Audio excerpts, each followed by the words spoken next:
fait, ce qui m'a intéressé particulièrement, c'est le fait que des députés européens, donc des gens quand même extrêmement importants, viennent dans des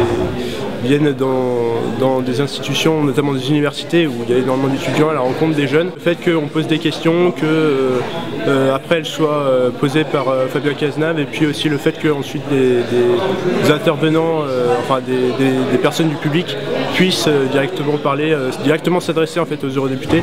Je trouve que c'est une forme intéressante de démocratie entre guillemets. C'était un débat très enrichissant. Je viens d'arriver à Rhône-Alpes, alors ça m'a permis de connaître la région Rhône-Alpes, mais en contexte européen, on va dire. Les 3 députés européens qui viennent de Grand Est, et après tous les champs d'investigation de leur travail, leur connaissance des sujets, qu'est-ce qu'ils font à vrai dire. Très contente parce que c'est toujours très enthousiasmant d'entrer dans une salle pour faire une conférence et c'est plein de gens très différents, il y a plein de jeunes et c'est très enthousiasmant, vraiment c'est très satisfaisant. Après j'ai trouvé que c'était très bien organisé et qu'on avait vraiment un spectre de questions qui évidemment était beaucoup sur le domaine économique, mais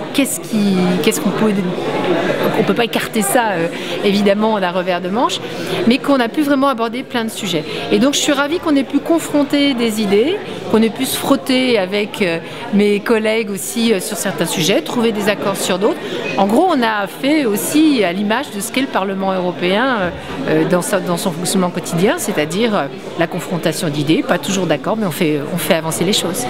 J'ai bien aimé le fait qu'on est arrivé à discuter dans un temps qui a été très bien contrôlé par M. Cazenave, de manière à ce que beaucoup de thèmes puissent être abordés de manière vivante, en montrant que nous n'étions pas d'accord sur certains sujets, mais que nous arrivions néanmoins d'abord à nous respecter. Ça me frappe toujours quand je vois les débats à la télévision dans la politique nationale, comme les gens se coupent